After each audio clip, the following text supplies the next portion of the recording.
So is it time to introduce the sin bin in inter-county hurling? The GA is seeking to stamp out cynical play in the upcoming League and Championship at next month's Congress. To talk about this and other refereeing matters, delighted to welcome back to the show All-Ireland final referee Brian Gavin. And I suppose, first of all, Brian, can you explain to the listeners the proposal that's coming before Congress next month? Well, I suppose, Tomas, the background to this cynical play that's coming into hurling, and me, like many of your listeners, I'm sure are mad, passionate hurling people, and I'd be the same as them, that, who'd ever think would ever hear the word of sin bin or black card in hurling. But unfortunately, it's been our own downfall nearly as players and management that this has crept into the game more and more in the last 2 or 3 years. Like we saw many incidents this year and some last year of lads going through in goal and 2 arms being grabbed round him and pulled to the ground, or else he was going through and a hurl was pulled between his legs to deliberately trip him. So we've seen 4 or 5 incidents in that this year. And I don't think that's sport anymore, and I don't think anyone wants to see that.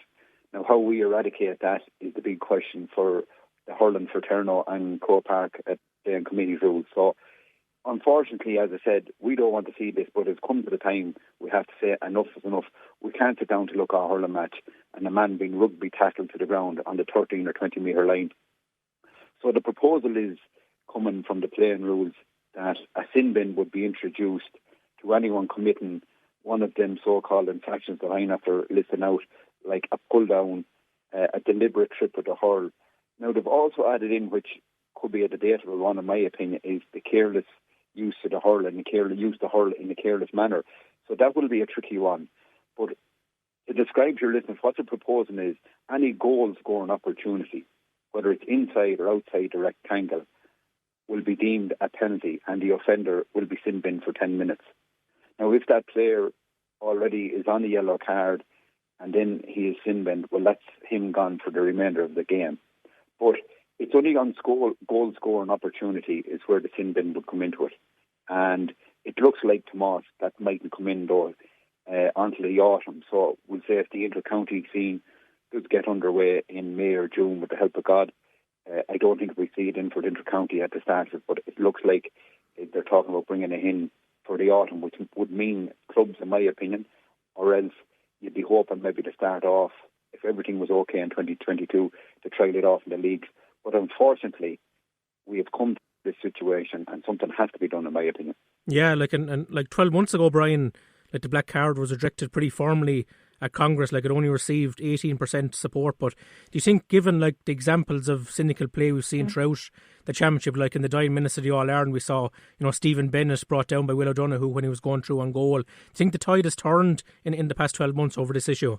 Well, we have seen more and more of it, and we're only seeing the 4 or 5 incidents that's on television and inter-county matches. How many would you see in club games? And it leads to huge frustration when your teammate is going through in goal and he's pulled down like that. Like if you're a corner forward beside him or a full forward, your natural reaction is to nearly go at the back or next thing a row will start out, because it's cynical behaviour. It's never. We were never part of this. And see, hurling is in a different place than it ever was.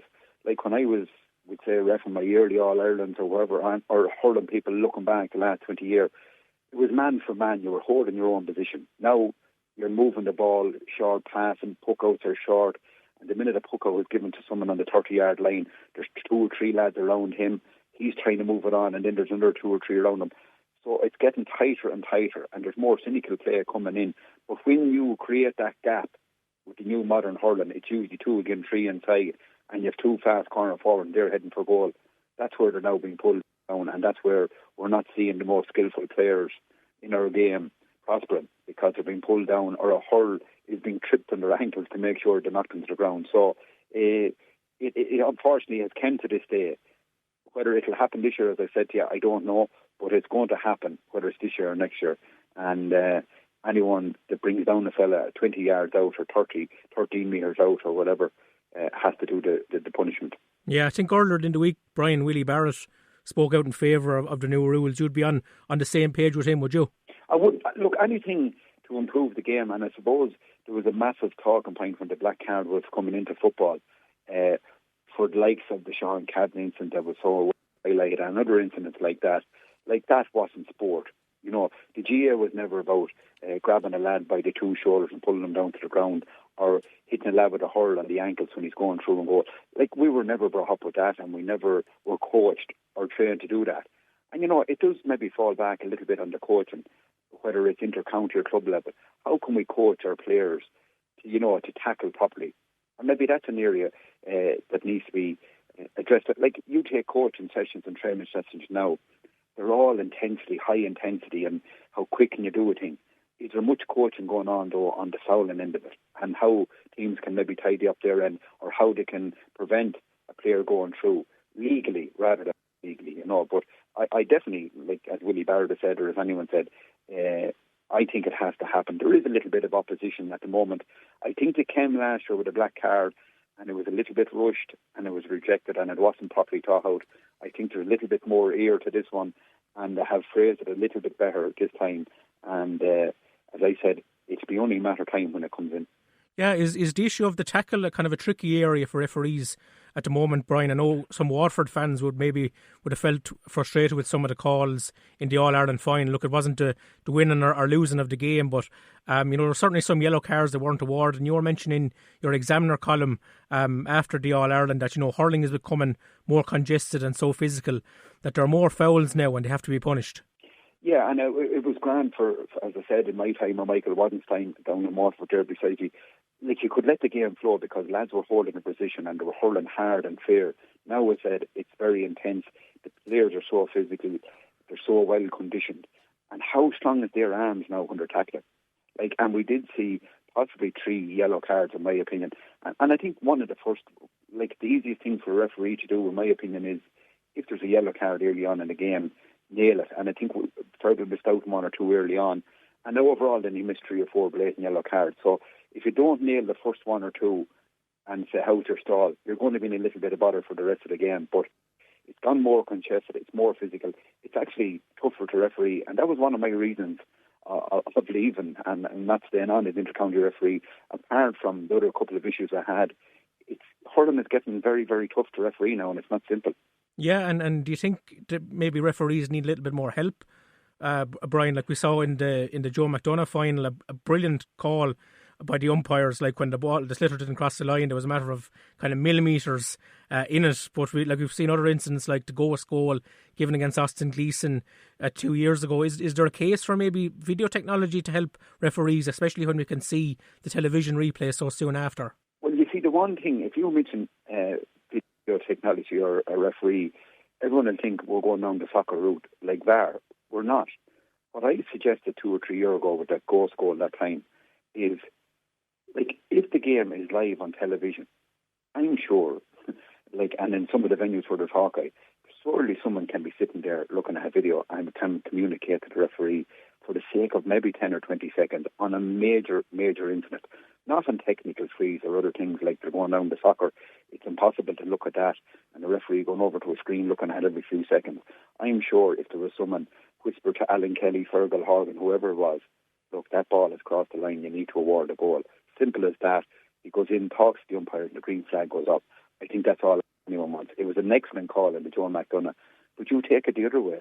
If he'd pop up the flag, there'd be outcry from everywhere, and we need this and we need that. So that's the fine margins. So I'm saying, don't have them situations arising. Try and organise that we've a video referee looking at these incidents that can be in communication with the referee, and for the sake of 10 or 20 seconds, use it, but only on major decisions that'll eradicate any major problems that might occur on the GA fields. Well, All-Ireland final referee Brian Gavin, great to talk to you as always. Brian, really enjoyed your Examiner columns throughout 2020, and thanks so much for taking the call today. Pleasure, Tomas. Thank you. Keep up the good work.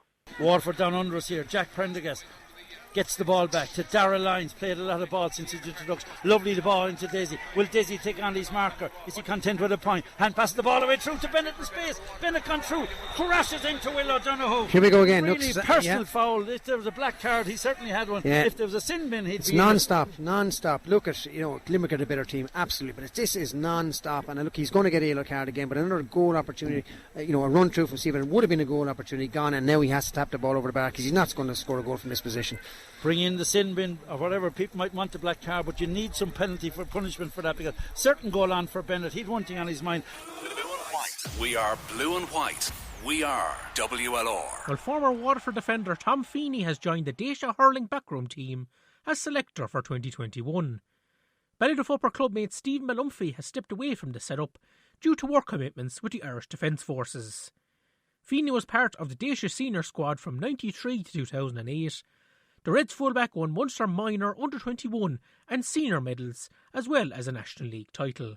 And Feeney was part of the selection panel in 2019 that chose Cahill to take over as Waterford manager. Meanwhile, Stephen Goff from Rowan Moore will stay on as Waterford Under-20 hurling manager for the new year. It will be his third season in charge of the Dacia. He will be assisted by Sean Reid of St Mullins and Shane Briggs of Abbeyside Ballynacorty, with one more selector to be added.